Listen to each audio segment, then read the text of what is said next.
நம்ம இன்னைக்கு பண்ண போகிறது பச்சை மிளகாய் சட்னி. மிக்ஸி ஜாரில் தேங்காய், பச்சை மிளகாய், தக்காளி,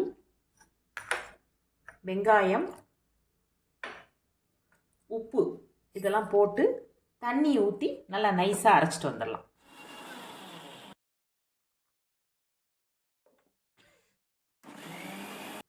அரைச்சிட்டு வந்தாச்சு. கடாயில் எண்ணெய் ஒரு 3 ஸ்பூன் நல்லெண்ணெய் விட்டுட்டு அதில் தாளிப்பு கொடுக்கணும்.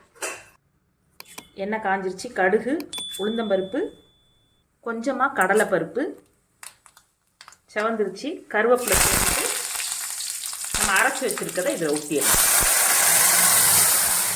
ஜாரில் நல்லா அரை டம்ளர் தண்ணி ஊற்றி அதையும் ஊற்றி நல்லா வற்ற வச்சிடணும்.